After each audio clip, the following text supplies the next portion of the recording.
You're listening to Hunting the Frontlines, part of the Prayin and Slayin podcast network.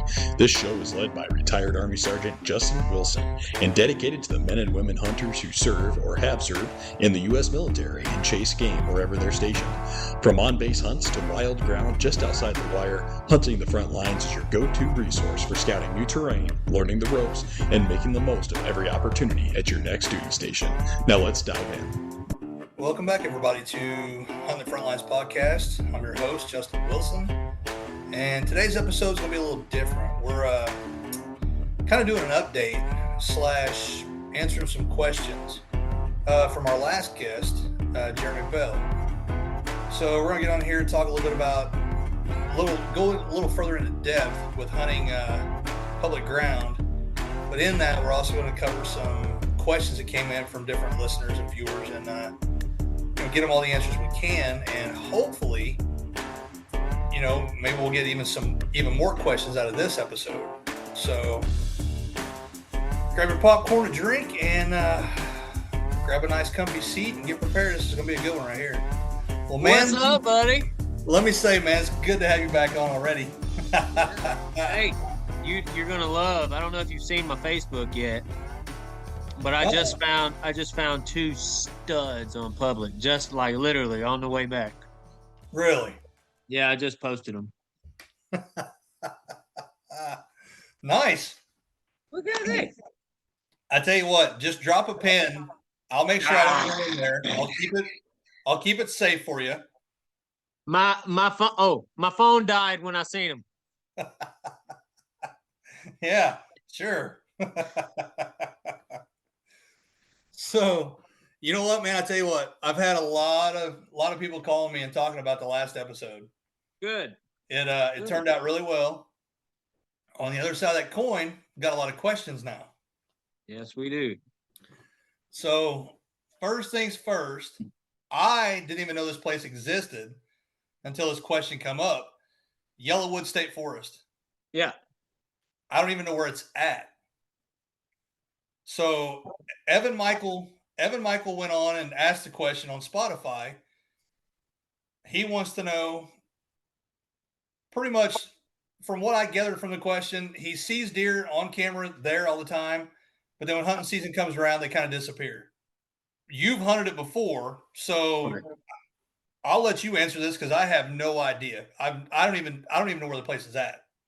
Well, Yellowwood State Forest actually starts and begins, I want to say, just south of Martinsville, up against the Morgan Monroe State Forest, which is also a big chunk of public. And it goes all the way south. I hunt, I actually have a camera right now. I just put in a piece of Yellowwood the other day. And it goes all the way south. Past Bloomington into a little bit butting up against the Hoosier, and then you have these small couple 100-acre blocks here and there. But a majority of the Yellowwood State Forest piece is one ginormous piece that extends basically east of Bloomington all the way up to almost Martinsville, up in that area. Now, as far as deer, so when I first moved to Bloomington, obviously, last people that know that I came from a different area. Yes. My very first trip down here, I picked one single road that started in Martinsville in the Morgan Monroe State Forest, and it went all the way down. Mm-hmm. And I believe the road was Du Bois Ridge or something like that. Just a really long road, but that's a tip in itself. That road by itself does exist, and there's thousands of acres in Yellowwood on both sides. But I just picked the road and I went straight south, and I was marking stuff left and right. And a lot of what I found in Yellowwood is they clear cut a lot of it not that long ago. So a lot of it's, growed up really thick. And what I personally did, and the way that I'm currently hunting Yellowwood, is actually getting up against the transition line between these major cutover areas and the hardwoods. Because, I'm telling you, you're talking you're talking hundreds of acres of plots that are just cut out in the middle of these hardwoods, if you can find them. Some of them are right off the road, Okay. but usually you're going to find a couple stands around them. Um, I mean, there's deer everywhere in Yellowwood now. As far as the deer disappearing is not a new theory, or some people call it the October lull. Yeah. Me personally, from what I've seen and from the older people that I've listened to, and I've tried to take lessons from in myself. Sometimes I just be quiet and listen, and a lot of times what they'll tell you is it's the shift in food patterns. So Yeah. basically, what will happen is these deer will be, especially around Yellowwood. It doesn't matter if you go east or west, south or north. There's crops on every edge of it. So you'll have the deer that are in the deeper parts of it that are going to be browse feeders, that are going to be eating acorns or every green leaf they can till January 15th. Yep. But a majority of the deer that I hunt the edges around Yellowwood, they go down to the crop grounds. Um, and then once the acorns start dropping, leaves start changing, the beans start turning yellow, or even some of the farmers start taking the corn out. That's usually a little later, but those feeding patterns will change. They'll go from, well, down here to that very first acorn tree dropping, and that very first acorn tree could be in the transition path to the croplands a half mile away. Um, Yeah. but one thing that I will say is they do disappear on my trail cameras. It happens every single year to me. It doesn't matter. And they usually always come back Yeah. um, at some point. Now, it's hard to guess when, but it's going to be sometime in November. They're going to come back to their summer range and check that. Yep. But it's hard to say when, and that's where that's where that research. If you can find that feed tree or maybe where they moved to, and it's harder than it is. I mean, it's harder than to do. Hmm. But finding where they go is a major question. A lot of bucks do it. Don't get discouraged when it happens because, like I tell myself, my buck may have left, but someone else's buck has also left their property Yep. or, their public area. And so that's what I hope for is, yeah, I have, and that's why I've shifted so much from naming deer or one specific deer, get focused on it because a lot of Yeah. times they disappear. Well, you know, now that you say that, I think back to a conversation we had. I'm not going to say where, but a certain area we want to hunt this year. You made the same comment about it. And Yeah. it was all about talking to the local farmers to find out when they're going to start picking crops.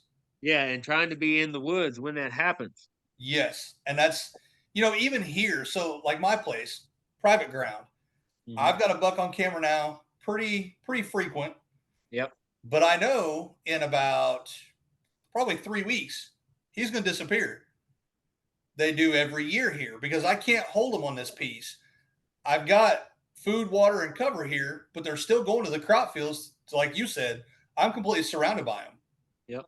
But I know when I drive down the back road over here and I see the farmers picking the crops, I need to turn around and go back home and get my butt in the woods because they're going to be coming in to what little bit of food I got here. So that's the biggest thing, and I've really started looking at that now that me and you've been talking so much, and we did the last episode, we're doing this episode. I've learned a lot just over the last month from you. Now every time I look at public ground, I start looking for crop fields around. Absolutely. I did the same thing at Patoka Lake. I've got me a little spot out there. I found now there's from where I'm hunting to the nearest crop field's probably 500 yards. Yeah. It's perfect. I've got water on this side of me, food behind me. They got to travel right past me to get to both. I'll touch on that. Okay. I was a firm believer that bucks Mm-hmm. do not travel very far from food, and I was wrong about that. Yeah. I saw a study that was conducted just the other day of a buck summer pattern, and every single day he's traveling over a mile to Yeah. get to the crop fields. Yeah. So They keep will. that in mind too. Yep. And I've had a few buddies of mine ask me the same thing that Evan asked. I keep getting these deer on camera, and it's not just even on public; it's on private too. Man, I'm getting all these bucks on camera this year at my place, and then season comes around, they're gone. They'll come back. They will come back. Trust me. The biggest thing you can have in your area, you may not have the bucks on camera right now, but as long as you got doe on camera, absolutely, that's all you need. Because if you've got food anywhere around you, like you said, we talked about it last time, acorns. They love acorns. If you've got acorns around and you're in a pretty thick little area, doe are going to be all over it. If the doe are there, the buck will be back. They will be back. You may not see them for a month. They'll be back. Mm-hmm. And plus, you don't know either who's hunting that private ground that butts up to the public. Or how they're hunting it. Exactly. They could push them right to you. They could be stinking their place up. No clue what they're doing out there kicking sticks. Yep. And there you will probably find a lot of these guys that spend a little bit of time in the woods. You'll probably hear a story or two that say, well, that dude ran them right to me. Yep. And that's why I always say, don't give up on a spot. If you put a camera up, you're getting a lot of deer on camera, you're seeing a lot of sign, all that, don't give up on it. Just because the deer disappear, they'll be back. They like that area for a reason. So I'm actually locating does. That's my main focus right now is does. Yep. Like I said, I know my core areas on my piece that I hunt here at my house. I know, where they're moving through, where they're coming from. But when I go out and scout other areas, I look for sign. I look for trails. I mean, when I say trails, I mean highways. Yeah. Because obviously something's using those highways. Yeah. I love finding old rubs, old scrapes, stuff like that. That's great to find. But the first thing now I look for oak trees. First thing. I look for thick oak trees. And another thing I look for too, you actually sent me some of the questions you've gotten. And one of them was about thermals. I look for helium balloons now. Every time. Yep. Every time you see a balloon, mark it. Yep. I never knew that until 2 years ago. 2 years ago. And it was in one of my hunt magazines I was reading over and a guy was talking about it. I thought, what? No way. So I'm out here scouting my property stuff. And I found a balloon on the ground. Well, it was on the border of my property and Marathon's. Well, a buddy of mine hunts back there too. He ended up shooting a big mature buck in there. Imagine that. Good thermals. So, I mean, there's a lot of different things to look for, but I feel like a lot of people they get discouraged way too easy. Sure. And I mean, it's not hard to, especially, if all through the spring, summer, all that, you're getting deer on camera all day long and all of a sudden they just kind of disappear. No. It's kind of hard not to get discouraged. But my biggest, I don't want to say piece of advice. My biggest thing is just don't give up on it. Keep going with it. Keep pushing. It'll work out eventually. So I'll give you an example of that. So a couple years ago, this would have been 2020, maybe 2021. I don't know. But I had found, very similar to the basic ways that I find everything. Come November, if I have had a rough season, there's nothing wrong with one before it comes November. There ain't nothing wrong with taking a break, right? No. If you're tired or you're like last year, I had a set a goal, 150 miles of scouting all summer long. By the time October 15th come and I had not killed one of them deer, I was burnt. Yep. And so come October 20th, I took, a buck on our place. That was, a decent deer. Really, I mean, I don't want to short him for what he was, but he just wasn't one of the ones that I was looking for. And the one that on my place actually came out right in front of my house about a week later. But anyway, I was hunting in November and I just seen this bottom that I needed to check out. And so I went down in there the very next one evening and hung my set. And I had a goal with it being 25 the next morning. I was going to be back in that stand because I got down, I drove a road, I seen this bottom. It said go. The instinct builds up. The more you hunt, the instinct builds up. It said hunt that. And there was a truck in the other area that I wanted to go to. And so I went down in there, and the very first morning I killed a really nice buck. Go back the very next morning to get my set, and I step foot on the creek bank and I look up, and you've probably seen the video of that. I mean, he was like King Kong, and he stood 62 yards from me. And so I put a camera in there the very next summer. I got him, his brother, and another buck all on camera. I probably had 200 pictures of them all the way up until August 15th. When August 15th rolled around, all of them were gone, and the camera was on a crop field. So Wow.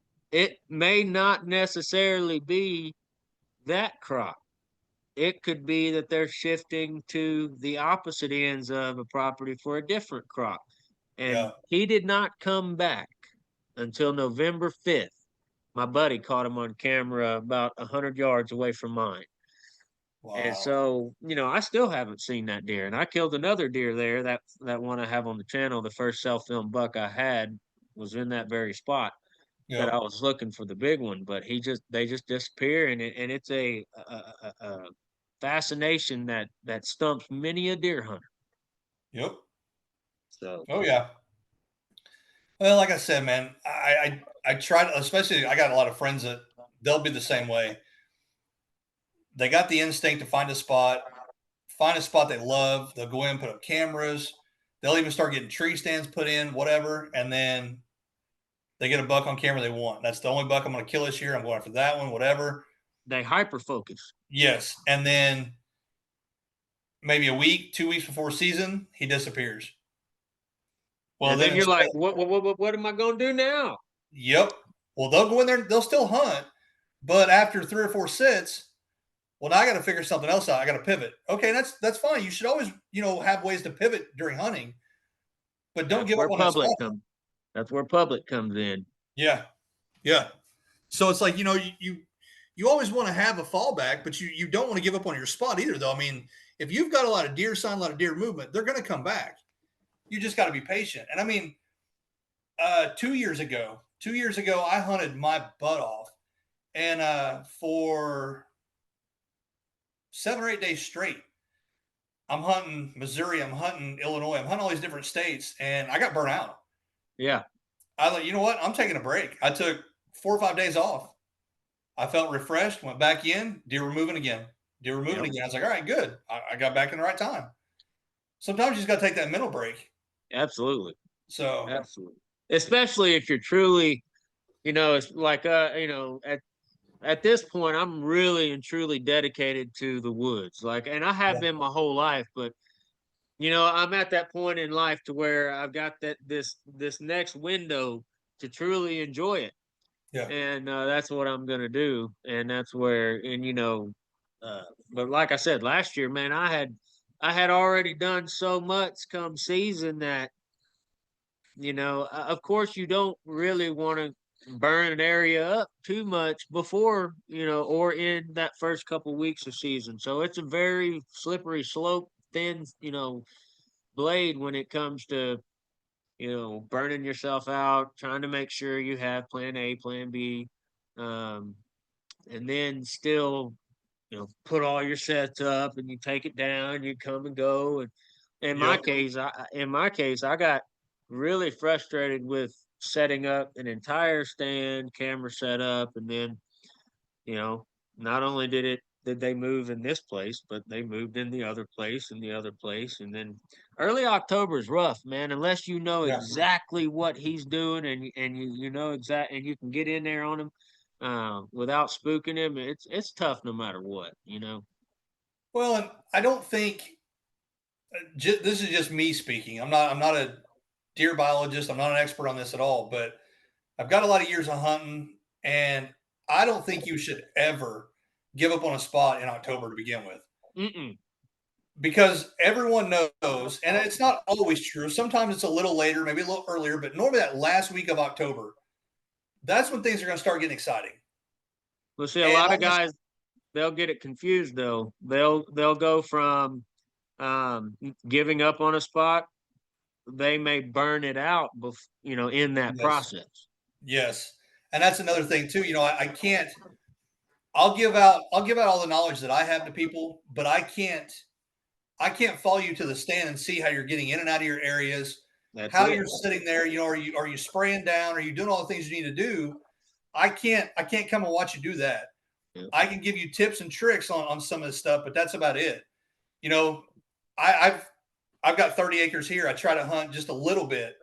I'm getting this whole public ground hunting now, and I've done it here at my place. I've burnt out a spot in one season because I was after one certain buck, and he was always in that area. So I'm always in there, and it's like we were playing cat and mouse. I'd be in there, he'd be gone. He'd be in there, I'd be gone. And it's like eventually, it's like, okay, he's had to have seen me come in or smell me come in. So it's like, okay, I got to find somewhere else to sit, and I did. Well, I got him. I ended up getting him eventually. Nice. So it's just one of those things. You got to be really careful on things, but you can't give up too easy. So no, I would certainly suggest him in that situation. If you can locate him, that's number one, right? Yeah. A lot, you may not have the property to be able to, like your situation, and even in my place. So we have 160 something here, but a lot of it's alfalfa and clover. Yeah. But I have 2 dogs, which really hurt me. If I didn't have them, I'd see deer everywhere. But on the back side of our property is an old golf course. Well, it's been bought, and now all of the fairways are crops. So, needless to say, my place is now the thick bedding area sanctuary is on my place. Yeah. So I know all the does that I'm getting on camera. I've got a doe back here with twins right now. I've got another doe back here. I've got a lot of does, a couple of them that you can identify. Yeah. And like you said, they're probably hanging out closer to there. But come November, just like last year, I told you I don't hunt my place, and I messed up. There was 2 booners here together, not fighting, and I missed them because I was the same way. My place ain't it. I'm going somewhere else. Well, it happened. It is what it is. So that's the way it always goes, man. It's you can put all the time in you want, but there still has to be that little bit of luck that goes with it. That's just the way it is. I live a lot on luck. I tell you, everybody's, I understand it's a slippery slope and people don't like to admit it, but the way I hunt, I understand if you have 20 or 30 days in a row, maybe even 14 in a row. I don't think luck plays as much into it, but when you're hunting like me, I really do need luck. I really do. And so I'm a firm believer in it because it's not all skill when you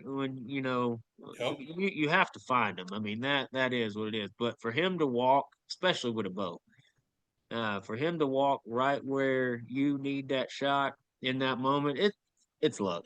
Oh yeah, it is. I mean, right place, right time.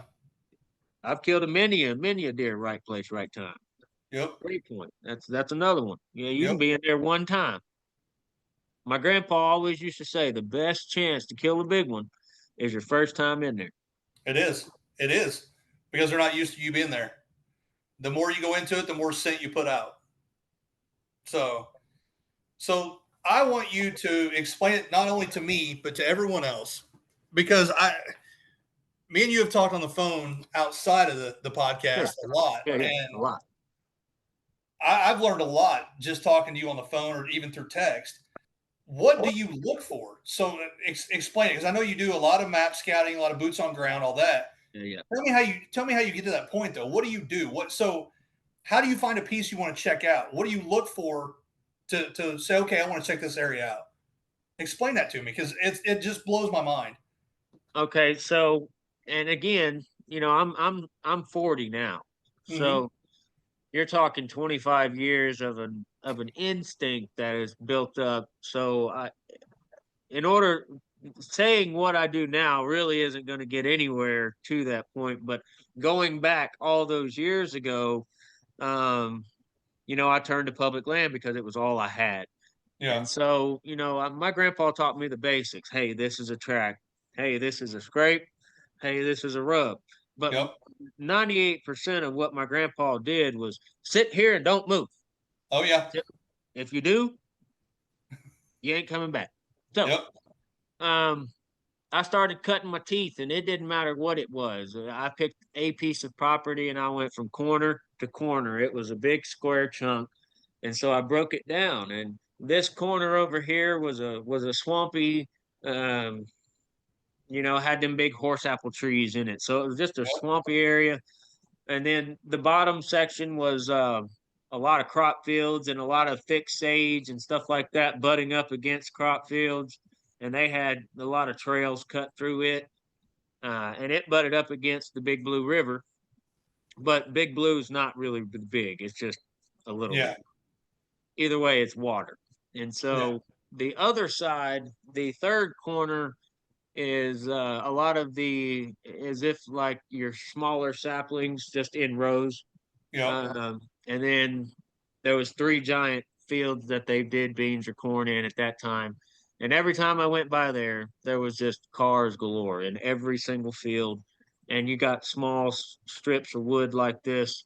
And I stayed out of there. I never even went in there. But in the fourth corridor, there was an old schoolhouse, and this Yep. old school had broken down, and the railroad tracks ran behind it, and they had not been active for years. And so um, I was driving one day, and that's where all the hardwoods are. So that's your big mature hardwoods was in that quadrant.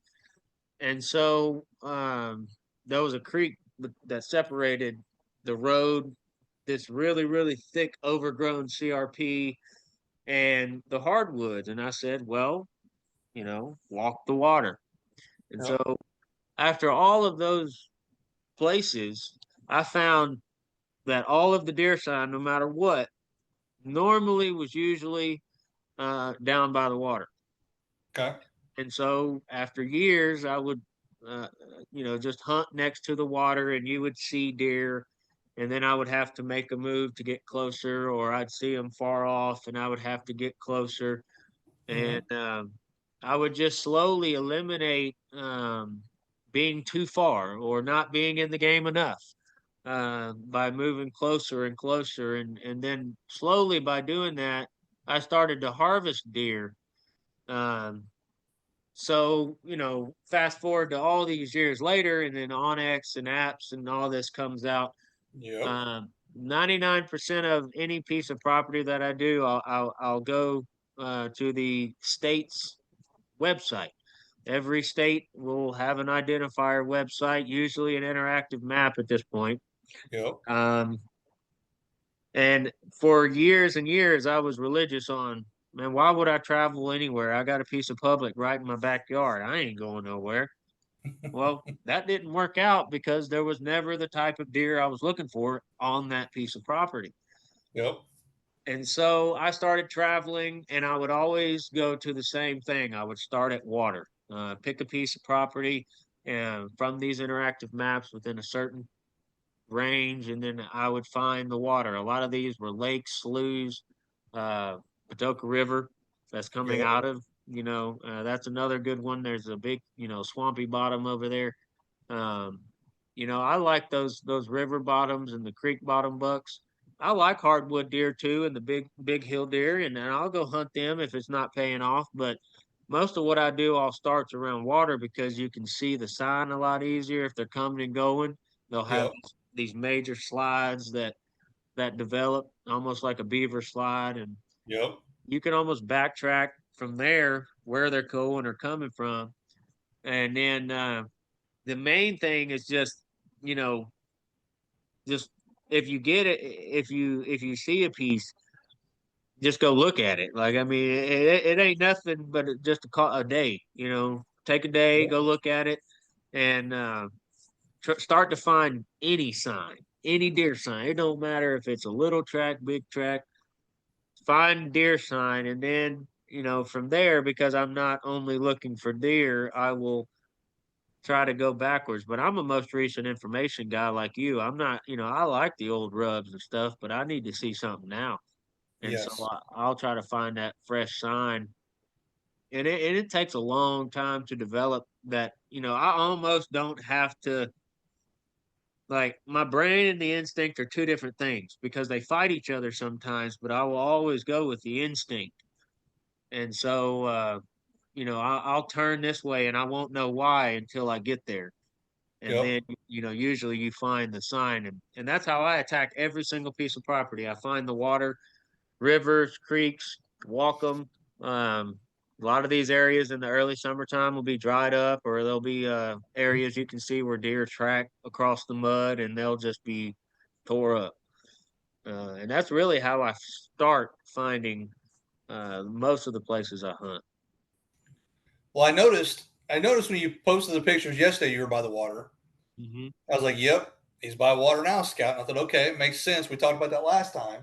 Let me tell you what happened to me yesterday. All right, I got to hear this. So I'm going because at this point, I want to know where the crops are, right? So Yeah. I'm trying to identify what crops, especially in these fields, you cannot see from the road. You're driving by, the trees are grown up, you can't see them. Yep. So I went down there and you got to cross this creek, and I was already finding some really good sign right off the road. And this is normal for me. Yeah. Um, and so I get up in the field and it's 8 foot tall grass, not a single crop in it. And you're talking, I don't know, maybe a 50-acre field that, I'm thinking is full of food. Oh. And so I'm walking through it and I'm getting stuff up my nostrils. I have my waders on.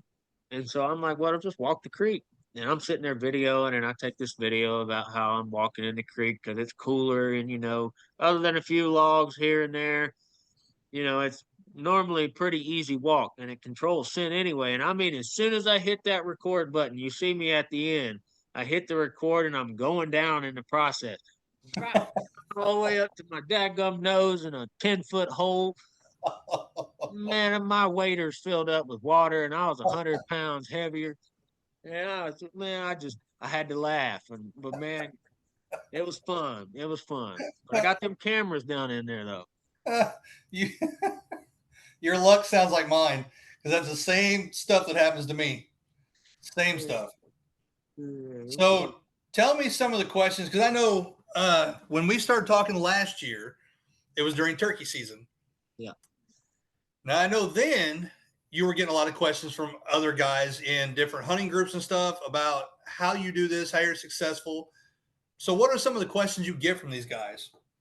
Well, one of like for an example of like one of the questions, besides on the holding the deer part, Yeah. that's hard. I don't hold deer on public land. It's very hard. They already know their range and they know Yeah. their land better than we do. So the holding the deer thing would be out. But a lot of the questions center focused around, you know, sign, the right kind of sign, and then um, like the differences between how you hunt areas as the season progresses along. So I'll give you an example. A gentleman asked the difference between, like, how would he know the difference if a big buck between a little buck and a big buck sign? And you know, one of the older guys that is a deer hunter, I believe it was Stan Potts, was talking about a deer, individual deer track in itself. Yeah. A lot of people will say you can't identify from a deer track, but he's a believer that you see them dew claws deep in the wood, in the mud, or whatever. You see them two dew claws instead of just them 2 points. That's probably going to be your mature. He ain't going. He may not have a giant rack, but that's going to be a Exactly. buck. Yep. Um, and so what I was trying to explain to him was one, that, and then my what I like to tell guys is as a deer, when it comes to your sign, besides teaching them how to read the direction of a rub or a scrape, it's hard to tell with scrape sometimes because they like to twirl Oh and yeah. and do what they do. But a lot of times direction of kicking leaves, that initial kick will be the strongest, Yep. and the direction he came from. So, but a rub facing this side of the tree, leaving a bedding area, probably means he hit that at night going to the crop fields. Coming Yep. back in, if it's going into the bedding area, it usually means that he's coming in the morning, hitting that sign. And the difference between a little buck and a big buck, in my opinion, of course, is just from what I've seen, is that a little deer can almost rub all these little trees, and a big deer, even your biggest of big deer, I've seen them rub little trees. Oh yeah. But one thing I haven't seen, I ain't never seen no little buck rub no telephone pole or even smaller than that, and then have the deep gouges, and then it be a certain height. Uh, Yes. you look at those things, and that's one major sign to know that you're on the track of a bigger deer, and you're probably pretty close if you have multiple rubs and scrapes, these giant scrapes that are both size.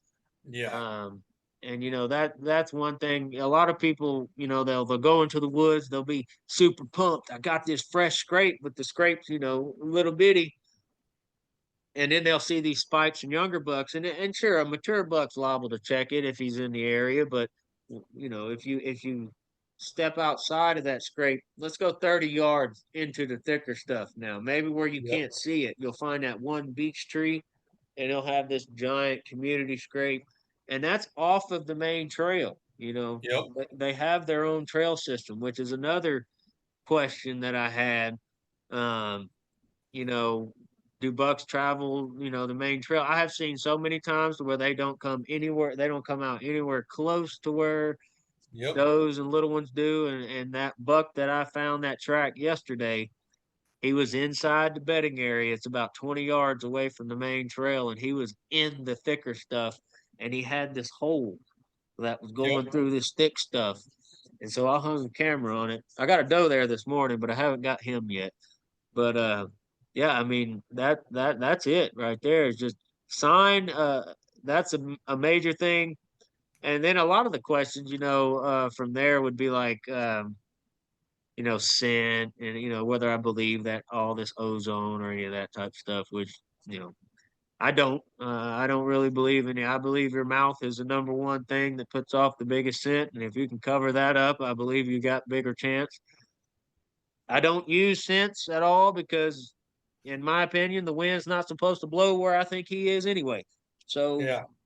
you know, I I don't use that stuff. So, um, and the differences in seasons, that's another one. Yeah. The difference between how you would hunt a piece of public early season compared to mid season, that May November time frame, or even later season. And early season is food, food, whether it be crops, acorns, thermal hubs, that midday range to where, he's coming down to check an area, getting amped up, maybe not necessarily full go yet, but um your rut, obviously he's running. He's chasing. You got to be on downwind sides of bedding areas. Your thickest areas, your best areas, be on the downwind side, and you're liable to run into them. Yep. And then I'm a firm believer about December 5th, December 10th in Indiana. There's a major shift, and they start going back to food. That's when you'll find them rolling into these bean fields, Yes. corn fields. Uh, and so there's quite a few questions as far as that you get, but those are probably some of the bigger ones that I get.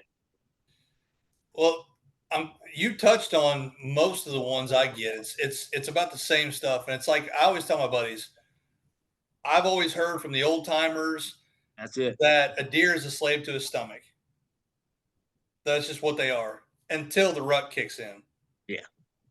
After the rut, it's right back to the same thing: slave to the stomach. And if I I've only always had heard, only had a month, I'd probably be jump, jump, jump, jump, jump. yep, yep. I'd be the same way. But it's like those are normally the questions I get, and a lot of it too. A lot of the information that you've put out with the questions you've got and I've got, it doesn't just go for public ground. It can go for private ground too. It can go for Yeah, both. absolutely. Yeah. Yeah. And I mean, I'll give you this. I will give you this. Because I was always one of those guys. I wanted to get my own piece of ground. I could hunt it all the time. Not have to worry about everybody else. Public ground is 10 times harder than private. Don't say that. No, you get chastised for saying that now. People can say whatever they want. They can chastise me. I don't care because it's the truth. Public ground is so much harder to hunt because there's so many more distractions. There's just a lot of stuff going on. And that's the one thing me and you had talked about before about an area we won't name. You know, guys want to go, but they want to hunt right off the edge of the road. Now, you do have a chance of killing something big there by the road. You do. I'm not saying you don't. But a lot of times, guys will come in because people are lazy. We are lazy. They'll come in and just want to go 50 to 100 yards off the road and set up. Well, a lot of times they'll push them back to, further back in there. And sometimes they won't. Sometimes you get those guys that go 5 miles back there and push them up to the front. But I will say public ground is a lot harder to hunt than private. It is. I mean, and anybody that wants to argue that, we can debate it all day long because on my place here, I've got nobody going in there.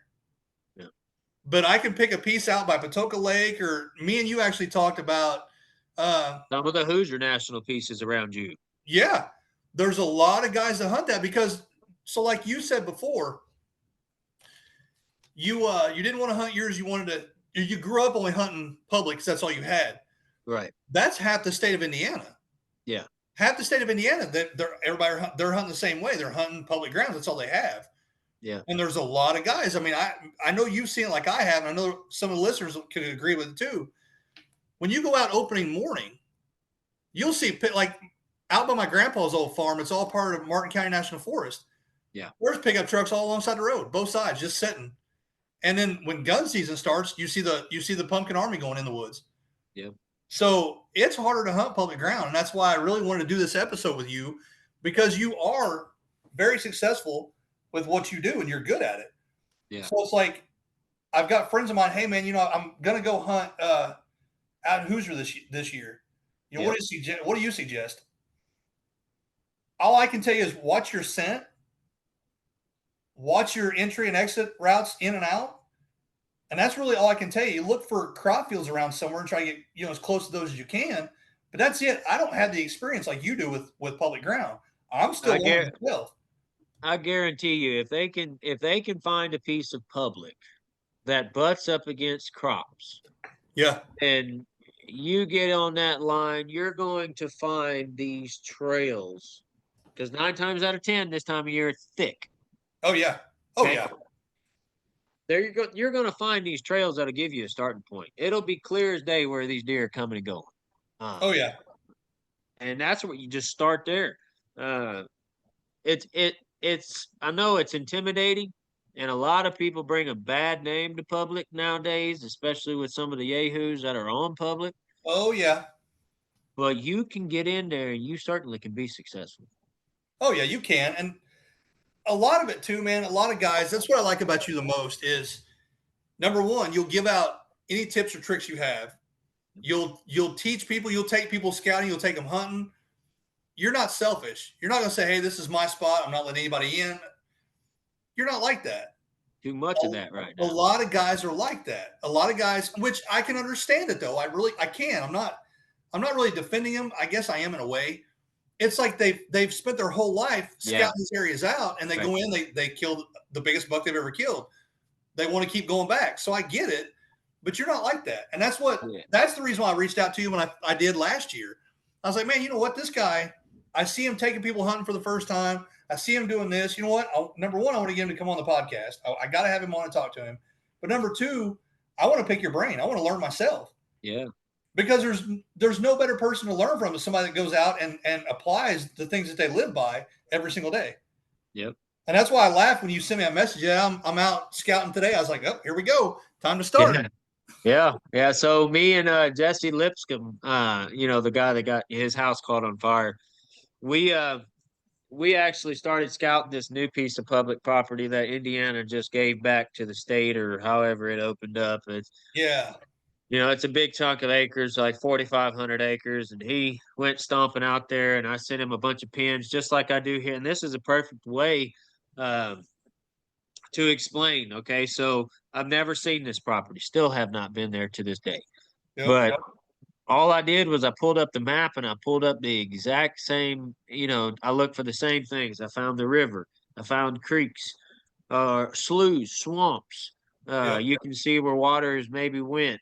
You can see where, you have your little cut over area in your hardwood.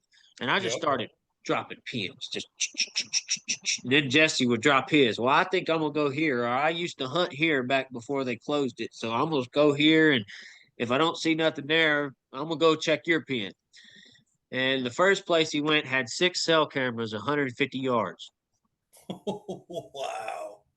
So he decided he ain't gonna hang here. And I said, no, probably don't. Let's not do that. So he decided to walk. And I was like, why don't you get down close to that water and walk the edge of the water? And he was finding really, really good sign, but unfortunately the thick stuff just pinched the water so tight that he had to go back in the thick stuff to get out of it. Yep. But he was finding trails on that. But so he the next day went just driving down the road, and I mean just literally driving down the road, I believe. And he sent me a picture of this deer trail. And this deer trail was not, and it, mind you, this is going into the bushes off the Yep. road. Yep. Anybody driving this road, if you know what to look for, this deer trail in the picture was wide and it was high. And he went in there and it dropped off of the hill. I mean, it dropped off and it goes downhill into this thick stuff. Yep. And he said it was, just that it almost looked like not like one of those doe trails that's got a lot of traffic, but it had the right kind of traffic. No rubs, no scrapes, just that wide trail. Hung a camera the very first morning, yesterday or day before yesterday morning. I mean, just mucho grande, You can tell by those trails. just just how wide they are. And all he did was just drive down the road on this new piece. And that's what mainly it's getting over the first overwhelming, man, this is Oh, yeah. 4,500 acres. Where do I start? Well, just go. Yep. Just go and start looking, and I bet you'll run into stuff that you like to see. Because in Indiana, one thing I found, these big deer love to rub trees along the side of the road. Yes. Yes. I don't know why, but they do. They Mhm. love trees, fence posts, and telephone poles. I seen that. I seen where was it? I want to say down somewhere in Orleans area. There's an Amish fence that's been rubbed by a big buck they have every year. Yep. Look like one of them hourglass. Yep. Yep. I don't know why. I don't know why they do it, but they do. They love it. I don't get it. You know something I'm gonna do on my place this year? You know, the old man, I believe is it the old man Ted that they I don't know if it's not Ted, it's the older guy that the THP guys have in Iowa. Um, hunt, he hunts and films. Well, he does a horizontal rub. Really? So he'll set up 2 pieces of wood like this, and he'll set up a limb or a bigger tree, and he'll cut the tip of it, sticking off of that X. He'll cut it down almost like a point, and he'll just smear, a little stuff on it. He's killed Really? he's killed 3 or 4 bucks coming up to that horizontal rub just to smell it and rub that thing. So I'm thinking about trying something like I'm that. gonna have to try that. I've never heard that before, so I'm gonna give that a try. Yeah, he actually look it up along with everybody else. They can look that up. Huh. They talk about it a lot. That horizontal rub Yeah. of his. Well, I think too. Once me and you get together and go scout that special spot, Yeah. I want to set up a mock scrape on it and try it. Oh, absolutely. It's time. It's time, y'all. I'm telling you, if y'all ain't getting them out there, it's time. Go ahead and get them out there and start putting your ropes. Because the more you do right now, the less you have to do then. Well, see, and that's something too. Me and you talked about it last year. You hunted an area that I'm trying to get back into. We used to have access to it through private ground. We don't anymore. So I've got to get across the river, but we've got some old mock scrapes still over there. And it's so far back in there, people don't. I mean, there's no way to get to it unless you cross the river. A lot of guys don't want to cross it. Yep, I will. We've seen some giants back there. I mean, when I say giants, giants. So I will hold my bow up above the water with my cell phone in my hand.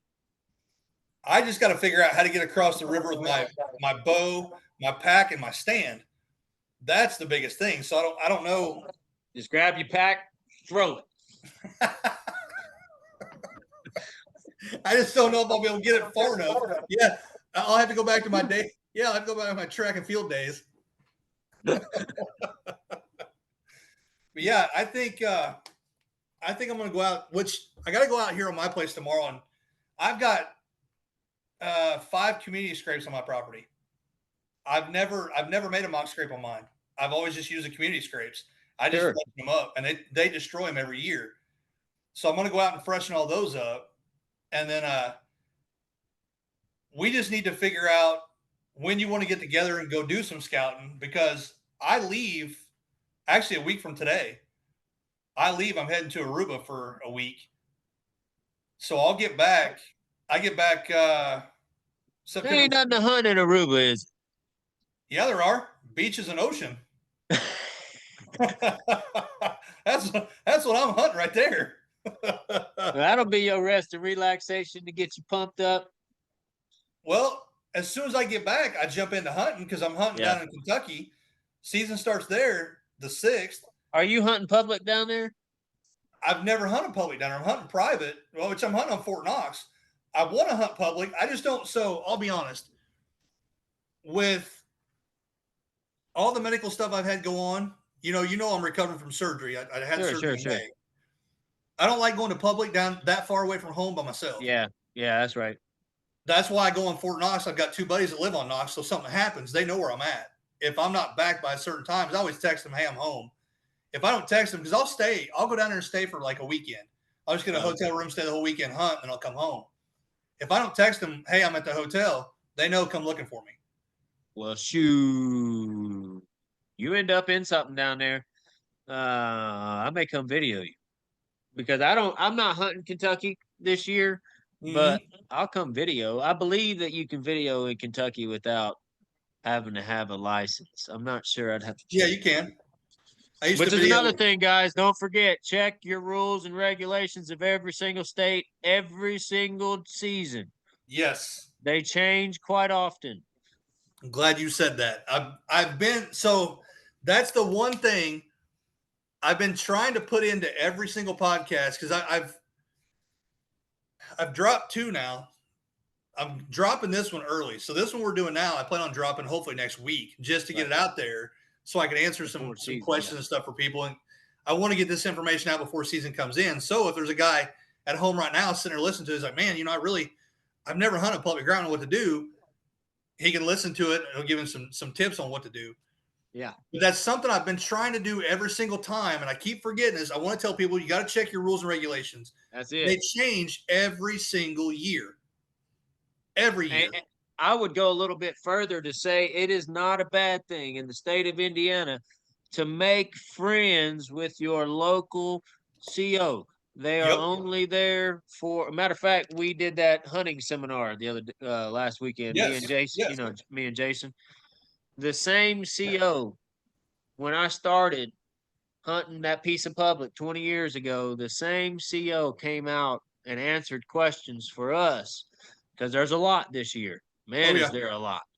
And there's a lot this year. And the same CO came, and he's on his way out, and he brought a new CO with him. Yep. So I thought that was really cool. But yeah, the rules are not something to play with. They change, especially with this year. There was a lot of questions, and I mean, they legalized pretty much everything, but there was a lot of questions on the legalization of that. There was a couple of questions on veterans hunting from one state to the other, on what kind of license they should have, or how that's, and I've got this all on video, which I'm going to be dropping here soon. It was a good question and answer session. The COs were probably up there 45 minutes, so it was really good. This episode is powered by Dead Nuts Outdoors, makers of the most lifelike, lightweight, and weatherproof 2D archery targets in the world. That's right, we said 2D. We're talking full-size animals that brings the hunt to your backyard. Whether you're dialing in before the season or just burning daylight with your bow, Dead Nuts Targets makes practicing fun, training on full-size animals to ensure every rep in the backyard converts to your time spent in the field. Built to last, easy to haul, and 100% made in the USA, Dead Nuts Outdoors is a proud supporter of our veterans, investing in conservation, and they're rooted in building a better, more confident hunter every step of the way. They're proud supporters of the Prayin and Slayin podcast network, and you can get 10% off your next purchase at deadnutsoutdoors.com by tapping that link in the show notes. Dead Nuts is helping us all hit the spot, not the dot. Hit it, Dead Nuts. Now, let's get back to the episode. Well, and that's so this podcast, I started this podcast for that reason. Yeah. Because myself, I know you're slowing down now a little bit with it, and I understand why. And I'm starting to kind of slow down myself. I always go out of state and hunt every year. Yeah. Always. Yeah. I always go somewhere. I mean, 2 years ago I was hunting Missouri and Illinois and all these other states together. Now I'm just going to kind of do it, okay, one state at a time. I'm going to do one state, take a little bit of time off. It's getting too much on me. Well, I put it this way. I got tired of Indiana's 1 buck rule. Yeah. But very quickly I realized, okay, hold up, guys. Indiana is not a 1 buck state.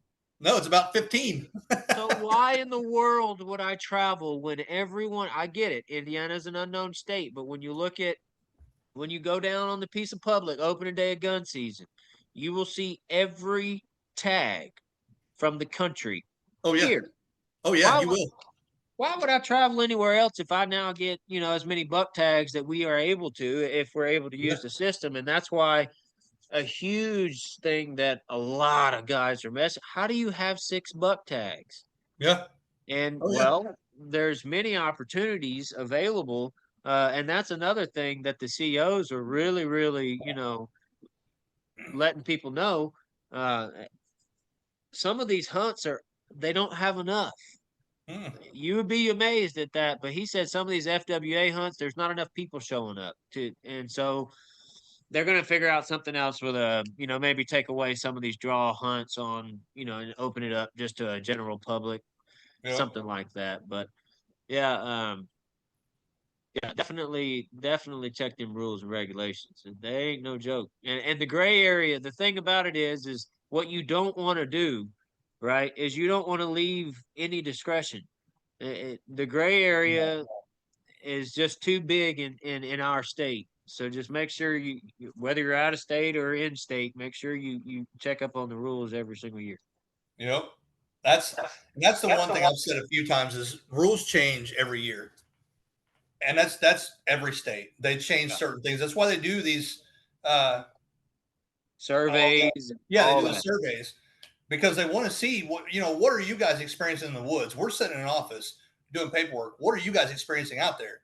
Yeah. And that's why the whole bobcat, the new trapping season starting. Well, I can't wait.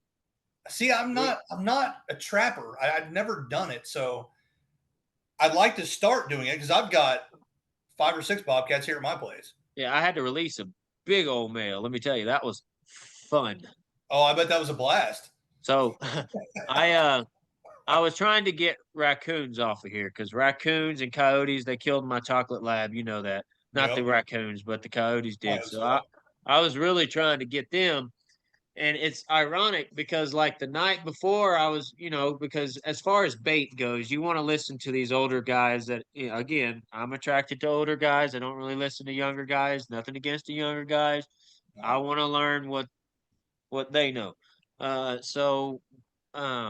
This one trapper, pretty popular on YouTube, uses a certain type of bait. And he had caught a bobcat and he had this contraption and he let that thing go. I was like, oof. And I'd be dadgum if I didn't go and check my trap that very next day. And I mean, laying on the ground, his arm hanging, just chilling, was this bobcat. And then I go, and he turned his head because he was laying flat on the ground with his arm up, just hanging because he had done, flipped around so much. Then he saw me and he came alive. I didn't have the handle contraption thing to where you can reach down there. And, I'm like, begin with. I don't know what they're so protecting them, for, but Uh, I grew up in Mississippi where it didn't matter. You could kill as many as you wanted. oh yeah, yeah. I don't know. I mean, I don't know if I never really saw a lot of bobcats around here when I was a kid. So I don't know if it's just that their numbers were so low. They protected them for all this time to get their numbers back up.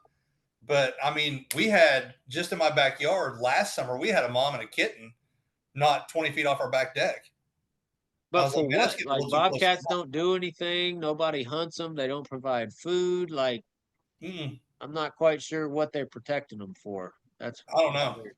I don't know. I don't know what the deal is. I would But yeah, actually prefer them to protect the brand new armadillos we have coming up through southern Indiana. I haven't seen one yet. I've been looking. I haven't seen one. Someone posted a video from Owen County yesterday.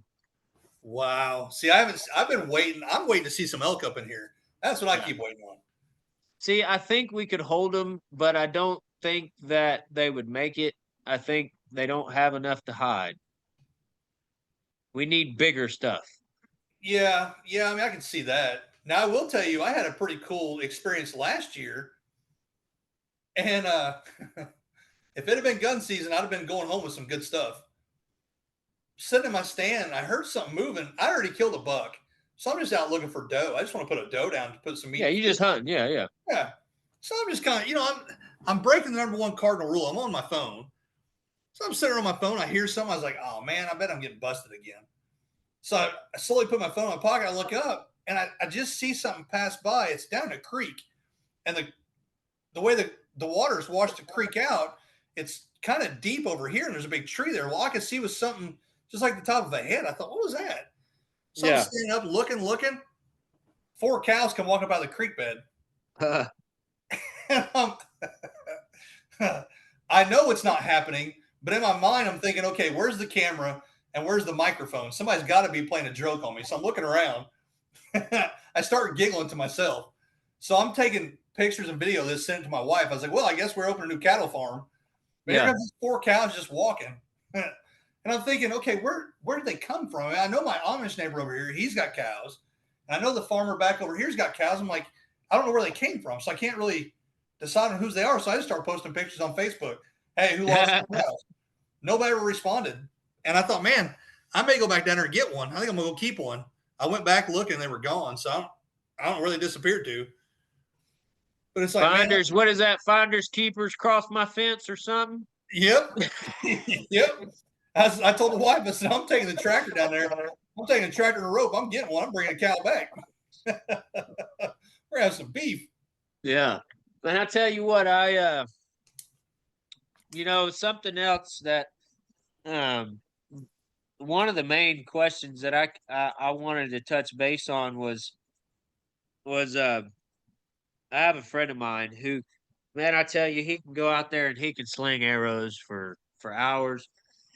And this younger guy, he messaged me and he was like, I've been doing this and been doing my scouting and I've waited real hard. And 2 times, matter of fact, I believe it was 3 times. 3 times in a row, he missed a deer because he, and I was the same way, right? When you transition from, and everybody matures at some point, which if you're a young guy and you haven't reached that point yet, it'll come. Yeah. But when I started passing smaller deer, and then I passed all the does, I never shot a doe. That was just a rule of mine.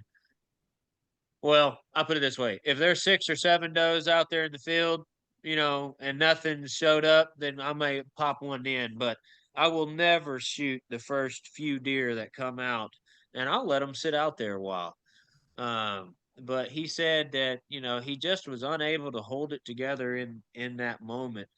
In a couple of ways, like if it had any advice for him on, because when you do all this work and you get in that moment and you mess it up, one, pull your bow up, and you it's hard. When I first saw my very first true big deer, I texted my wife right after and I said, Lauren, I'm not ready. And this Yep. just shows you, I met my wife. I killed decent deer, but I mean the first Indiana, like it's supposed to be deer you see. Man, he came. I mean, he came. I seen. For one, the longer you see him, the more nerves you're gonna get. There's just nothing you can do. It's part of it. If you lose Yep. that, you might as well hang it up. Yep. But he came at me and I texted her. I said, I don't know how I would have shot him if he had, done this because I mean I had not even attempted to pull the bow back yet, and I was shaking and the only answer I had for that particular person was just more time and just really like I say, I tell people don't look at the rack. It can be a small rack, big rack. Once you decide you're going to shoot him, don't take your eyes off the vitals. Yep. Unless the deer is on DEFCON 9, then you really want to pay attention because you may have to yank one real quick for it Yeah. to turn or something. But that comes later on. That's more in detailed More tips. advanced. Yeah, but holding it together, and a lot of people in that moment eh, have that same problem. So he was discouraged, but he ended up. I was really proud of the kid. He stuck it out all year last year, and I think the last couple of weeks he made a bad shot on one opening day, which he had taken some advice that I'd given about hunting edges, and actually got a shot. And then we went and kind of trailed him and looked for him, and I think he just hit a little bit too far back. But he sent me a buck later on and was like, "Yeah, I did it." And, Good. you'd have thought that was 100. It was nothing to for him, great deer, but Yeah. he held it together, and it's harder than you would think. And for anybody out there that may be experiencing that same thing, it happens to all of us, and it'll calm itself at some point. So Well, I'll tell you, everybody calls it buck fever, target panic, whatever. I went through it. yeah, And I'll tell you what helped me the most. I learned this from an old timer, like you said, uh, and it really calmed me down. I talked to this guy out at Fort Leavenworth in Kansas when I was out there. And gun season, I'm fine. Gun yeah, season, yeah, I don't worry about it. But it's always bow season. And got out there and I missed a decent buck. For me, it had been one of my biggest. sure, Well, at the time, it would have been my biggest, and he was just a basket 8. But I mean, for me, it was a big deer at the time. I missed him, and I was so upset. And I remember talking to him when I went to sign out. I was talking to him, and he's like, "Listen," he goes, "I went through that when I was younger." He goes, "I'll tell you what I did. You do whatever you do it however you want, but you come up with your own little prayer you say. And as yeah, you're drawing the bow, he's like, now this is where practice comes in, and you just start doing it every time you go out to shoot. You go out to shoot and you practice. As you're drawing the bow, you say your prayer, you get to your anchor point, you anchor, you settle the pin, you let it set for a second, you finish the prayer, and then you touch your release. That's it. Boom. No, don't pull it, just tap it as your prayer's done. And that way you're not focused on the antlers, you're focused on the vitals, you're focused on keeping that's the it. pin steady, and your mind's not thinking about, wow, this is a big buck. And that's what's worked for me. Yeah. I'm trying to think. I've got It's hard, man. It's hard to even, give tips on it because it happens so oh yeah. fast and so natural, right? Like, they may think they're different or they can't control it. No, that's a majority of everyone's problem. It's calming the mechanism in that moment. Yep. It's tough, man. It's tough. Well, seeing now, like me, I've had 3 neck surgeries now. Oh yeah, I've had or no, I've had 4 neck surgeries. I'm sorry. I've had 4 neck surgeries, 3 shoulder surgeries, so I can't pull a bow. So now I'm using a crossbow. But even my crossbow, when I pull it up and I get it steadied, I get the crosshair steadied, I still say the prayer. I still do. yeah, yeah, It's just now it's become a part of my hunting. yeah. And now I will change it and I'll shorten it up if I have to. If the deer's getting ready to take off or whatever, I got to make a shot, then I will. But I say it over in my head as I'm doing it, and it calms me down. I'll be honest with you. This is bad because you just said you say a prayer and all this and that. I say hasta la vista, baby. Yeah. That I promise you. That's it. Hasta la vista. Hey, whatever works. That's what works for me. It's whatever works. I've done that since I was 12 years old on my very first doe with a 12 gauge slug. I'll never forget it. I said, if this deer comes out, hasta la vista, baby. She came out. I don't know. And then I hit her in the hip. I was shaking so bad, but it's just something that goes back to core memory. Oh yeah. Yeah. And I still get excited when doe come in. Even if I'm not going to shoot, even if a small buck comes in, I'm not going to shoot. I still like watching them. I get excited then just watching them because that's how you learn. That's how you learn their mannerisms. You watch the ears, watch the head, watch what they're doing. And then when that big buck comes in, if he does the same thing, now okay, he's calming down. He's good. I got time now. I don't have to try to rush, as they say. That's it. I can take my time and just watch him, let him come in and get the shot. I guarantee you, if you can beat a mature doe, right, and you let these mature does walk by you, if you can beat them, you ain't got to worry about no buck. No. You don't. I've got a doe here at my place. I call the alarm system.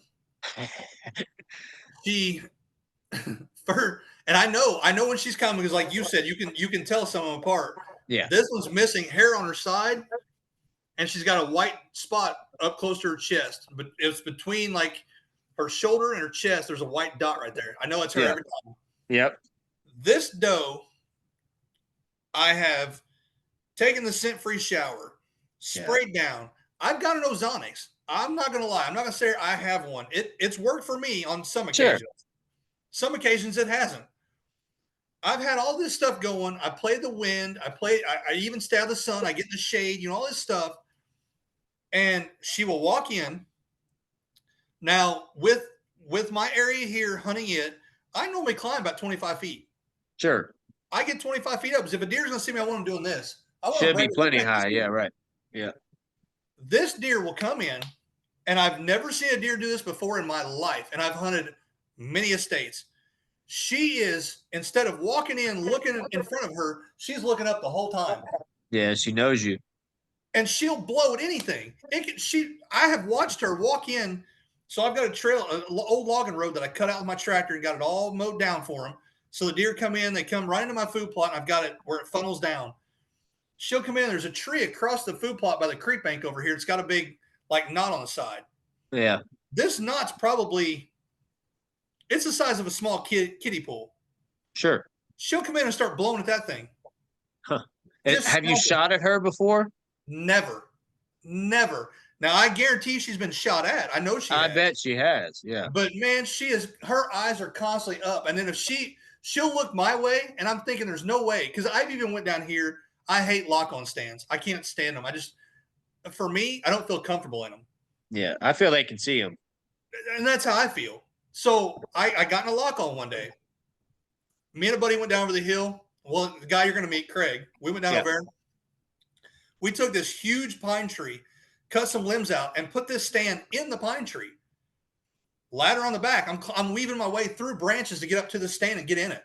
I've got pine branches that come all the way around me. I just got a little opening here to shoot out of. And she'll still start blowing and take off every time. Huh. Yeah. So I took the stand completely. I was like, I'm taking the stand down. Yep. I found another spot that I hunt on this food plot back over to the side over here. She hasn't busted. That was 2 seasons ago. She hasn't busted me since. Yeah. But she walks around with her head in the air, just looking at everything. You need some doe meat? Do that. What's that? You need some doe meat? Yeah. If I can just try it, I'm going to take it. I've tried for 2 seasons now. I never can get her in where I get a shot, ever. And then gun season rolls around, she disappears. She's the one that's telling everything you're there, or yep. She's busted me twice, not out of the same stand, but twice at the bottom of the hill in the creek bottom. One day, the first time she ever busted me, she was 175 yards away on a hillside. I'm on the other hillside. I don't even know how she saw me. I wasn't moving nothing. I was just sitting back out of the sun, just chilling. I hear her blowing, stomping. I see her. So I pull out the binos. There's that white dot. I was like, yep, the alarm system's out. You know what I've seen? I've seen, this doesn't really fit your, situation there, but I have seen guys literally move at those in the woods. Yeah. And I'd rather grab that tree and let her walk on by me, Yeah. because the minute they know, they know. And if she's been shot at more than one, especially, especially if she's looked up, maybe Yeah. in that moment she's shot at, which gave her that moment to duck an arrow. If she saw what that was, that's probably why she's looking up so much. Oh yeah, I guarantee it has to be. I learned a trick. So I did learn a trick, and people thought I was crazy when I first told them about it. And a buddy of mine, Leonard Wood, he started using it, and it worked perfect. He killed the biggest buck he's ever killed in his life using this trick. So, I was always taught as a kid, you wear camo to blend in. Sure. But then I see a lot of the old timers wearing, T-shirts. They're wearing flannels like my grandpa would stuff paint like that, on them. all different colors, and they don't care. So I thought, okay, what's this really for? Why am I really wearing camo and stuff? It's not really. They're killing big bucks wearing what they're wearing. What's the difference? So I actually got to meet a wildlife biologist that worked at the University of Michigan. And he gave me some tips. I was like, man, it's a really good idea. One of the tips he said to do was go to your tree stand. If you got a tree stand you like to hunt, like if it's a ladder stand or lock on, Yep. in the seat of that stand, put a silhouette target up in it. That's it. Leave it there. Leave it there all year long. Yep. Okay, so I tried it. It worked. I put it up there. Deer come in, look at that, and I'd have my camera across from it, watch them. You'd see deer come in to eat, and they'll look up at it, go right back to eating, browsing around, and move on like it's nothing. Then you go out there and sit in the stand. They walk in, look at you, and you're not even there. You're non-existent. They do that in Mississippi. They put so in Mississippi, a lot of guys, what they'll do is they'll hang a dummy head from a string. Really? And it'll just sit, and it's moving. Yeah. Yeah. Right. So I've seen that before. I don't, but I've seen about that. I may have to try that too. I've never thought of that. Yeah, it's constantly moving. So. Well, and something else he told me too is you get these guys, like I like to hunt out of a ground blind sometimes. Sure. And he was telling me, he's like, if you hunt out of a ground blind, set it in the woods where you want to hunt, and instead of brushing it in, go to your local, like I can't think of those stores now. It's like where people drop off clothes and stuff. Goodwill? Yeah, Goodwill. He says, go to your local Goodwill store and buy as many fake Christmas trees as you can buy.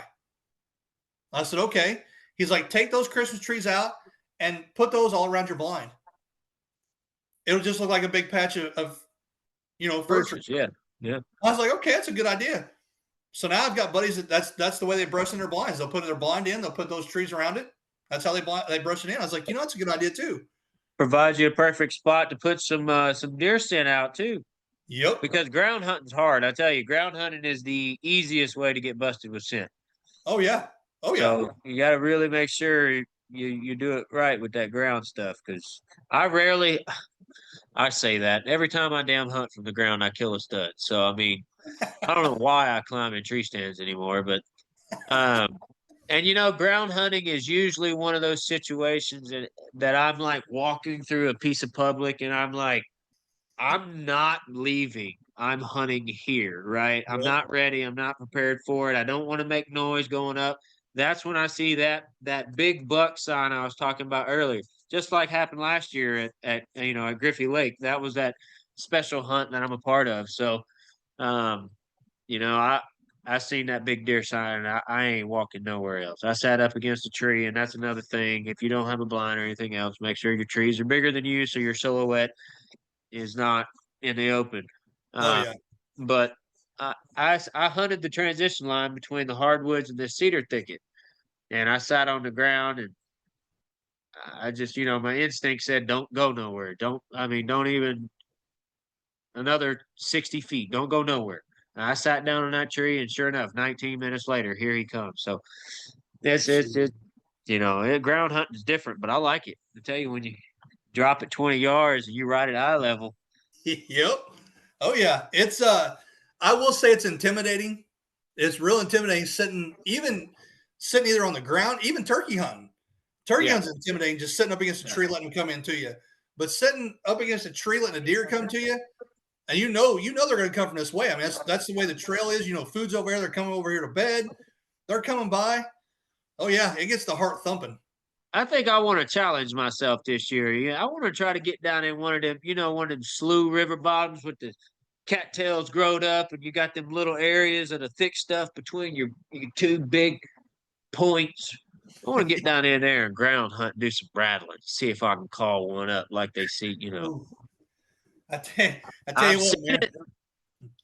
Whew. I don't know if I want a buck coming in that close, fired up, ready to fight. I don't know about all that. I've seen it done in Missouri. I've seen it done. Used to be that was just a thing of Texas. They used to just do that back. Back in the day, nobody did that ground rattling. That was all Texas. Well, now apparently it's growing up here, and people are killing some studs that way. Oh, it's a big thing, but I don't know. So back in 2010, I was hunting with a buddy of mine in Kansas, and I already killed my buck. So I told him, I said, come on, I know another spot we can go to. He's wanting to fill the freezer. Hey, I'll take you to this little area. There's a lot of deer in there. We'll get you something on the ground. I can't guarantee what. We'll get you something on the ground. Well, he's hunting up on top of the ridge. I kind of went over the ridge a little bit down this little valley. It's probably 45 minutes, an hour before dark. I was getting bored. I saw a couple doe. Didn't really want to shoot anything. I'm going to climb down. I climb down, get my stand all packed up, get it on my back. Well, little did I know, while I'm folding my stand all together and putting all the straps on all this, he texts me. He had a big buck come right by him. He couldn't get a shot and was heading down the ridge towards me. Oh, no. I go walking out, and I've got my bow in my hand, do. And I hear a twig snap. So I stop. Now, here I am on the ground with my pack on my back, my stand on my back, my bow in hand, and this big 10-point walks out. Not 15 yards from me. Ooh. But his ears are back. He's all bristled up. So he's all right. I'm thinking, okay, something ain't right here. So I start looking around. Well, here comes this big 8-point down in front of me. They lock up not 15 yards away, going at it. Never seen that. Oh, dude, that was the craziest time I think I've ever had on the ground. I was like, nope. I start backing up, getting behind trees. Hey. I don't want one of them to get whipped and take off, and the other one turns on me. Then I was like, nope. It gets pretty wild, don't it? Oh, dude, that was crazy. And then it's like, well, they're walking up. Here come 4 or 5 doe just from everywhere, just walking in. I was like, man, this is wild. So I get my phone and I start recording. I got to record this because nobody's going to believe me. He ain't going to believe me when we get back to the truck. Yeah. So after all said and done, all the deer disperse, I get back up the truck. He comes out after dark. He's like, hey, man, did you see anything? Nah. I said, well, I saw one doe. I said, check out this video I got of this doe, though. So I hand my phone. He's sitting there watching that, just laughing. He goes, dude. He goes, that's the buck I told you passed by me. I said, I didn't know. Why didn't you shoot one? I'm confused. I already killed a buck. Yeah, I already shot my buck, so I didn't have to. So it was cool just sit there and watch.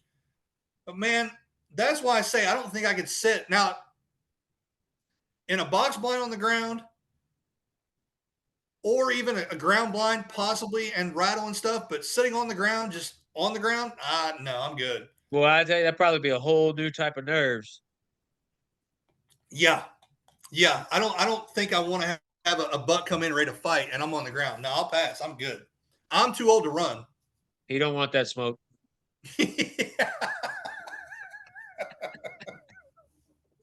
I have the luck though where, okay, yeah, I've got a bow. My luck will go to draw and something breaks. Yeah. So, that's funny you mentioned that. He's not a buddy, but I'd say he's an acquaintance. His name's Jordan Barnes, and he has the YouTube channel Close Proximity. So if y'all have never seen him, he's a good old Georgia boy. His daddy's a preacher, so he's a good Christian man. So was it last year? No, I believe it was year before last. So he's in Illinois, public land, and he's sitting there and he's hunting, and he runs into a guy, or I believe not yet. So he's sitting there and he's hunting, and he looks up, and I mean, there's just mucha grande. I mean, typical, beautiful deer. Mm-hmm. He had no clue this deer was in there. He was basically hunting a river bottom, straight out of the boat, like pop up, Yep. Well, this buck comes walking down there. I mean, I don't know, probably 160 typical. I mean, just beautiful, if not bigger. If he Oh, had mass, he probably would have been a lot bigger, but I mean, he had the length. Uh, so Jordan, you see him in the video, and here comes the deer, and he's at like 15 yards, and you're already wondering why he ain't shooting him. Well, he goes to pull his bow back, and his arrow just goes and falls straight to the ground. oh, And he's like, "What's going on?" And he knocks another one, and the deer comes a little bit further, and he goes to pull it back, and dang, same thing happened again.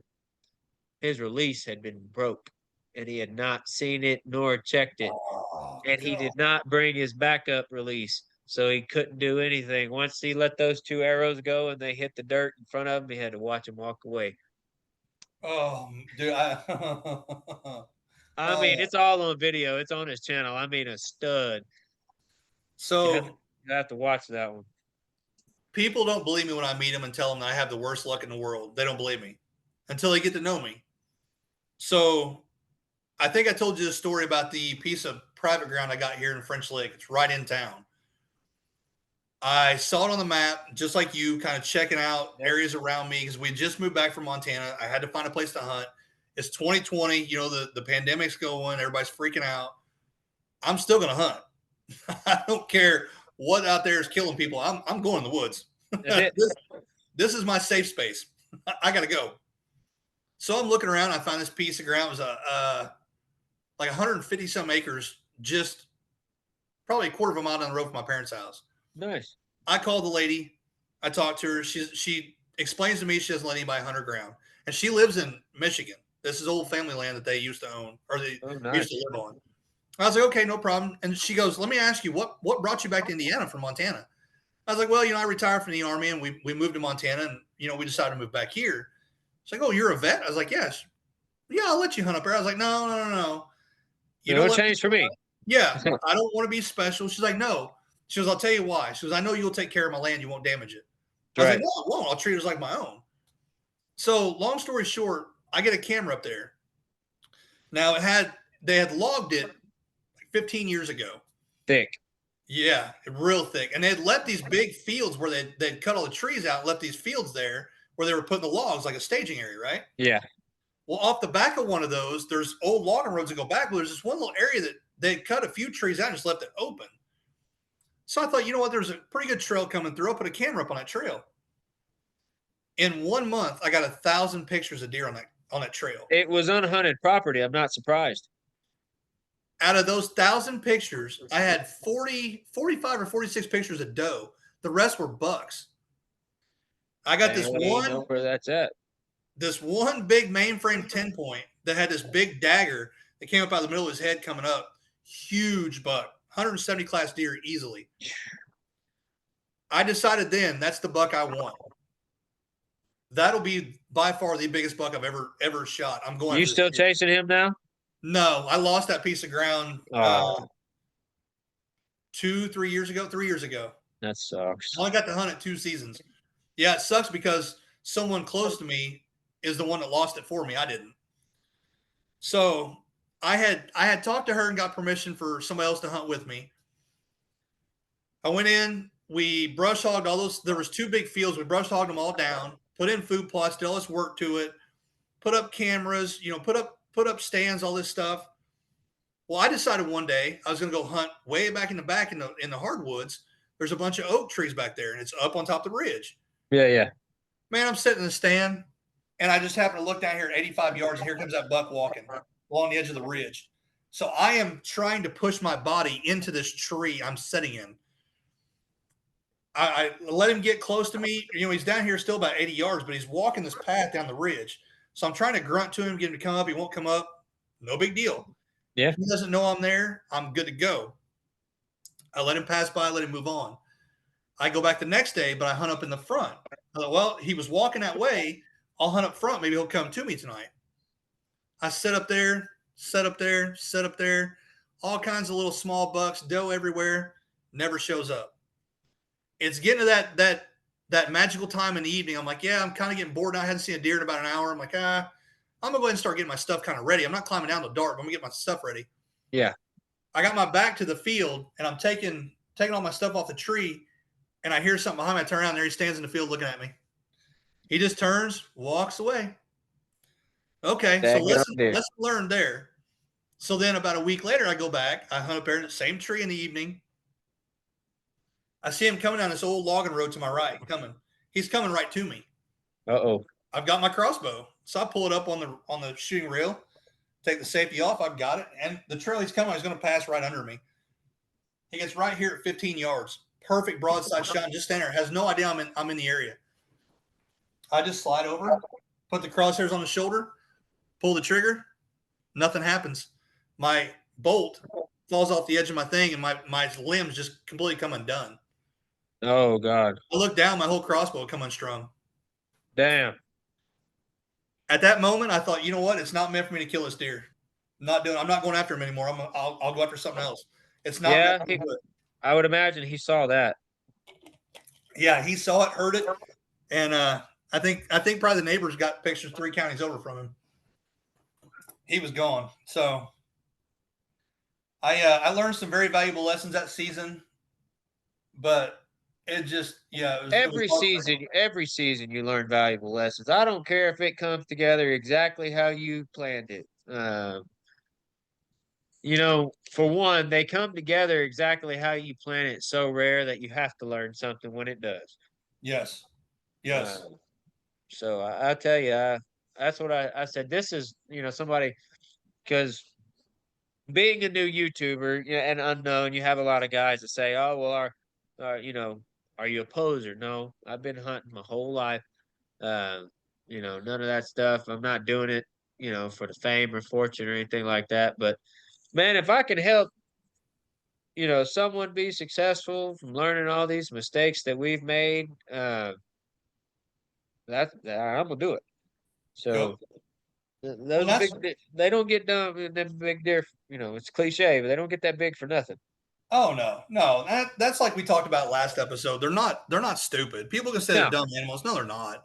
No. If they were dumb, they wouldn't get as big as they are. Yeah. That's why I wanted to do this episode, though, is to get your knowledge out there, because I've learned a lot from you just in the last couple months. That's it. And it's like I told my partner Aaron, I was like, listen, I really want to get him back on. I want to answer this guy's question, but I want to answer some more questions. Yeah.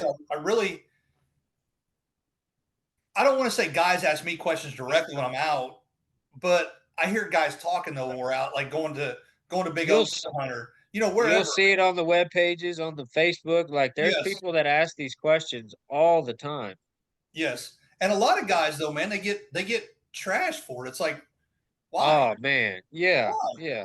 You'll see me multiple times on there. Say, hey man, just send me a message, because these guys, no, just send me a message. Yep. And that's the reason why I want to reach out to you the first time, because I saw you doing that with multiple people. It wasn't just one guy. I saw multiple people. Hey, hit me up. Hey, you've never hunted before? I'll take you hunting. It's like, okay, this guy is actually somebody that actually cares. So I thought, I want to hit this guy up and just see if we can get together sometime, go do some scouting together. I even told you in the first message I sent you, I don't want to know your honey holes. No. I've got some areas I want to check out. I want you to kind of tag along and kind of help me out here a little bit. Yeah. Because public ground can be intimidating. It really can. It's such a big block. Especially here, Southern Indiana. I mean, it's just it is overwhelming. And you know what? And I said this, I believe, on the last podcast. Any ridge or system that you go pick and you scout is probably going to either have one or will have one at some point during the season. That's just how Indiana is, and these bigger bucks are coming up, because of all those years of the 1 buck rule, and we're really starting to see it pay off. So, I mean, it can happen at any time. You have to help yourself out with the bet. You got to break down each time of year as its own type of hunting that you should attempt to do. But at some point, as long as you don't give up. And I tell people all the time, and you'll see it in that video of mine last, that one I killed keep grinding because it can change at any point in time. So Oh yeah. that's what I like. I love to tell people, I've made plenty of mistakes, but I can surely help you try to prevent making some. And the biggest thing is eliminate. It took. I'll tell you. I'll give you an example. Like Wilbur, I don't hunt it anymore. So I had this guy ask me. He was like, "I just moved to the area from Oklahoma. Do you have any tips?" Man, I sent him every pin I've ever had at that piece of public, and I have highlighted. Yellow means killed deer or turkeys, and I told him Mhm. why he should hunt here and all that. So he's going to try that this year. So if he goes and kills one, he's going to be ecstatic. Oh He yeah. eliminated 5 years of learning, and some people don't like me because I've gotten hate because why won't you let them learn the hard way? Why not? I mean, why not? Yeah, Yeah. they can go out there and cut their teeth, but yeah, I mean, you appreciate it if you learn on your own. But at the same time, I'm not telling them exactly where to sit. I'm not finding the deer for them. I'm not pulling the trigger for them. They still got to go out there. I'm just trying to eliminate some of the time for them. Well, and it's the same thing with when I started this podcast. I wanted to get the information out to any active duty or any vets that live Yep. around a military base that want to hunt it. But like we talked about, I always tell them to go check the regs because things change. There's nothing wrong with giving a guy advice. There's nothing wrong No, with that. I'm not taking him out and sitting him here and then walking over here and releasing a deer for him to kill. I'm not doing that's that. it. I'm just giving the guy a little bit more of an advantage than he had 10 minutes ago. That's right. That's just called being a decent human being. So what? I don't understand the problem, and that's why I'll be honest. I've left a lot of the hunting groups I was in on Facebook. I've left them because of all the hate. Yeah, man, it's bad. And I'll be honest, man. That's the industry. That That's the is. industry as a whole. Is you've got to kill a certain size of deer. No, you don't. If it makes you happy, shoot it. Shoot it. Who cares? Yeah, yeah. I'm not about this whole size thing. Now, I at my stage in life, I do enjoy the bigger, mature deer, but Yes, that just last year's an example. I killed that 8 point. That I've killed many of them. He was also at 5 yards on the ground with my exactly. crossbow. See, and that's awesome. That's awesome right there all by itself. But Yeah, it's one of those things. I hunt with a buddy of mine, and he shoots whatever he wants. And I told him, I said, "That's good. I want you to." I said, "Me, what I try to do. I don't always follow it, but I try to kill one bigger than I killed the year before. year That's before. that's what. Challenge yourself. Yeah, Yes, I want to kill something bigger than I have on the wall. The one I killed last year, I can top it, but it's going to take some time. It's not going to. I'm not going to be able to do this every single year. no, So that's why this year I'm gonna go. I'm gonna challenge myself. I'll take a doe or two to put in the freezer, so I got meat. Me and the family we have meat to eat. But my buck tag is not getting pulled out unless it really gets me excited. yeah, that's it. It's Yep. just the way it And is. that's why I shot, that one. Not to mention I'd had a rough season, but I only felt that way because I had put in so much work all summer. Oh yeah, It exactly. wasn't a failure season. I saw deer every time I went out and got tons of B-roll, but you know, you see people on TV do all this summer work, and then within the first couple of days they're in the woods, this big one comes out, and they're successful, and then this other kid. It's funny because he follows my channel now, but last year this kid went to Morgan Monroe State Forest, 17-year-old kid, never stepped foot on the property, went on an oak ridge and killed, I think, 165. First Wow. time he had ever stepped foot on the property. And I told him, I was like, dude, that's crazy. That's impressive right there.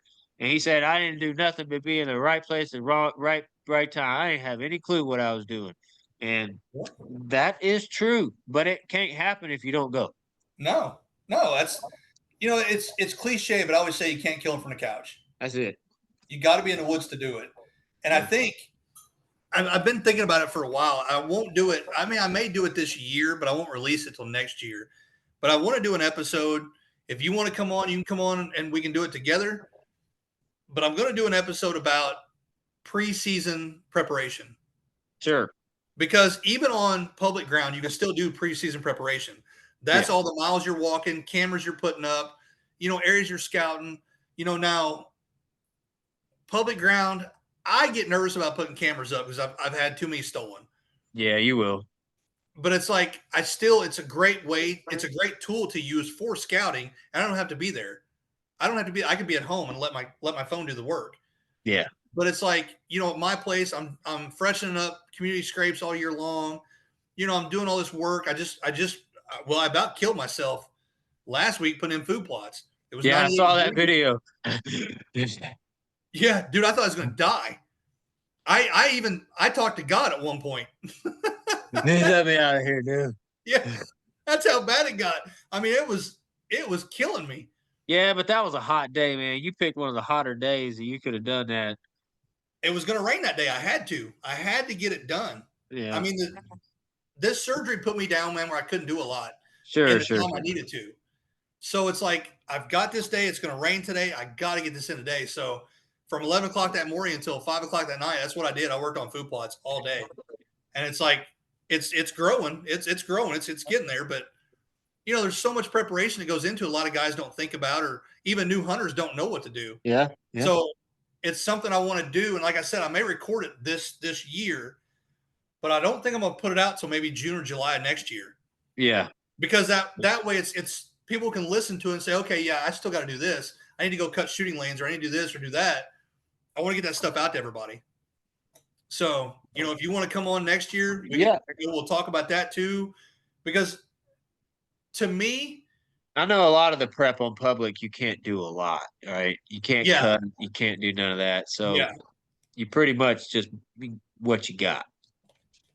And that's what I was going to say. I know public's a little different than private. So it's like, but there's a lot that goes into it. And just because, and that's one thing I tell a lot of young hunters, just because you do that work doesn't mean you're a kill one. It doesn't. No. It just gives you a better chance. Right. That's what now in Indiana public, don't get me wrong, just because you can't do it doesn't mean the state isn't doing it. A huge portion of the public land in the state of Indiana, and I assume this goes, they have to pay for that somehow. So majority of them have their own croplands. They have their own shooting lanes, their own. I believe there's even some public in the state of Indiana that has their own shooting houses. I don't remember which one. Somebody mentioned that to me the other day. And then, like some of these areas have, like, you can get to it, draw a duck blind and go to it. Yep. Well, these places have deer blinds. You can draw them and go to them. Oh, that's cool. And so I'm still learning about that. But there's whether public or private, deer are deer. Deer don't know what a fence line is. They just know that this is, food over here, or this different food over here, or the bedding area, and them honeys from the summer, they were over there looking fine. And I'm gonna go over here and sniff that ground over there, and it's the chase, man. It's all a game. It is. And I'll be honest, man, I'm really looking forward to linking up with you this year and hunting. Yeah, it's gonna be fun, man. I'm excited about that. If I can remember to call. Yeah, that's a good thing about that. When we start calling the first one in, you got to text me with a backup though. Yeah, I'll text you. I've got it laid out pretty much. I'm not saying that we're gonna kill anything, but I mean, because here's the thing: when I put the question out there, all of a sudden every area has a big one in it. Oh yeah. I knew better than to ask that question. I knew as soon as I posted it that, man, I watch every area is going to be covered. So I've narrowed it down to a few. I think we can get in and mess. Give us a couple of days. I think we can. Plus, I'm gonna go scout it too. So. Well, let me know when you decide to do that, because if I got the time, I'll come up and we'll go scout together. Well, I've actually been invited by a couple of other people, so we're going the 25th, 26th. I was also invited the 18th and 19th, and the gun hunt in November. Okay. But that don't mean I'm gonna do them all. Yeah. Because that's a lot of hunting. That's a whole lot. So I've got a buddy that hunted up there 6 years now. The 6 years, 4 years, he killed some pretty good sized bucks. Oh, they're in there. I had a buddy one year, he killed 3 studs back to back to back. I mean, just because he drew the archery, which he killed a buck. Then he killed a doe, which gave him another buck, and then he went back for a gun hunt and killed another one. Gosh, studs. Man. All 3 of them studs. I'm looking forward to it. I'm looking forward to the other spot we've talked about too. Yeah. So, which I wanted, when we get done with this, I'll talk to you through text. We'll figure out when you want to scout that. Yeah. Because as soon as I get back from my trip, I'm not going. Well, let me say it this way: depending on the weather. Yeah. I'm See, not we're on the going. downside of that hot weather stuff now, so it should be pretty easy. Yes. If the weather's pretty good in September, I'll probably take the weekend of I think it's the 12th. I'll probably go to Fort Knox and hunt that weekend. So anytime between I get back on the 6th and the 12th, or even after the 12th, we can get together and go do some scouting. Sounds good to me. I've been looking at the map and been looking at some of those spots you were talking about. And that's the one thing I was going to tell you. The guy we talked to that day up there, he was saying that there's ways they're getting out of the fence, out into those fields to eat, and they're coming back in. Yeah, there's holes cut. They've dug them, either holes cut, or I put it this way, they're not cut. But what has happened is over time, they've either broken or pushed the holes, pushed the fence to make these holes. Okay. I've seen them. You can find them with deer hair on them if you walk the fence line. Okay. Well, and that's why I wanted to go up there. I wanted to go up there, one, to just get eyes on the area. Well, you probably heard that about that up there. I guarantee you probably heard that about, way up north. Yeah. Because that's where they are. Yeah. That's where I know there's holes up there. Yeah. And that's the guy told me, he's like, yeah, your buddy can come on and hunt as long as you're with him. And that was the rule change they had this year, is we have to stay in eyesight when we're in the stand. But they never said you couldn't use binos. Is that so? That's Fort Knox? No, that's the other place up here. Oh yeah, yeah. Yeah. I got you. Yeah, we got to be within eyesight of each other. No, that's fine. Yeah, I thought that's still 200 yards. I can still see you. Yeah, dude, I'm telling you, we're gonna. I'm gaining some information already about that one spot. Yeah. So, yeah, I just wish we could. I wish. And this is old school hunting. No cameras, no nothing. Yeah. This is deer hunting here, boy. It is. But you know what though? I'm kind of excited about it though. I really am. I'm kind of excited about it because it makes it more challenging. Man, I just see that deer that handicapped gentleman from last year killed. That just yes. I went back and looked at the picture a couple of days ago. I was like, man, that's a giant right there. And there was 2 of them killed that week. Yeah, they're every year they're in there. They're in there. So that's why I said, man, you let me know what your schedule looks like, and all right, and we'll head up there. Because I told the wife, I said, listen, the last day of September, I'm going up there. I'm getting a hotel room. I'm putting all my stuff in the room. October 1st, that's where I'll be. She's like, okay.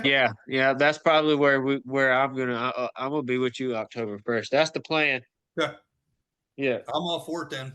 I'm gonna do. Well, we can hunt morning, go eat some lunch right outside the gate, and then get back in there in the evening. But yeah, I'm cool with that. I'm just hoping this downside of weather stays this way now. I'm hoping it doesn't decide to go back up and get stupid again in September. So I got my winter coat, my beach ball, my towel, my umbrella, my waders, and my snowshoes all in the truck. We good. I'm bringing my hunting boots or my camouflage Crocs. One of the 2. I've got it all. One of the 2. That way, if it's hot, I'll just climb in shorts, Crocs, and shirt. I'm ready to go. Yep. So, well, man, I'm gonna let you get back to the family. I'm gonna go here and eat some dinner. Sounds good. I got to cook up. We're gonna try a new recipe tonight with some deer meat, I think. Oh yeah, what is it? Well, I'm making these taking these bow tie pastas and trying to make like a kind of like a Cajun cheesy recipe, and then do a filet mignon in chunks. Oh yeah, like out of a tenderloin. Get these little pieces about this big and some creamy cheese. So I'm trying to switch stuff up. The wife was we went to my daughter's softball game today, and she ran into another lady, and she hunts, and she was talking about hunting down here. And I was like, well, why don't you, talk to my wife a little bit? And so they started talking about, different recipes and stuff. So I'm like, well, hell, maybe she'll get in the woods then if she can figure out, So I'm going to try to, I'm still trying. It's 10 years in, still trying. Oh yeah. I try every year. My wife got into it for a little bit, went out and got her all the clothes, got her a bow, got her all this stuff. And then she's like, it's just not for me. Okay. Yep. That's all right. Like that. Yeah. Hey, you gave it a try. That's all I can ask for. I'm cool with that. Yep. So well, I hope you get, this is helpful to some people, and we'll get it out there and hopefully get some responses from it. I think it'll be good. I wanted to get the information out to people. If people are gonna, go on Spotify or YouTube or wherever and ask questions and stuff, man, I want to get them the answers. Yeah. And like I told my partner, I was like, Jeremy's the best guy to ask. He was the one that did the episode. He's the one that has more experience hunting public than I do. Right. So that's why I text you, hey man, you want to do another episode? Let's do it. Do it. So I trust your advice more than anything. So that's why I said I want to get with you and do some hunting too. So. Yep. We're about to make it happen. So. Oh yeah, I'm excited, man. Well, go get some dinner. Tell the family I said hey. Alrighty. Relax a little bit, and I'll talk to you later. All right. We'll see you later. All right. Take care, man. Peace.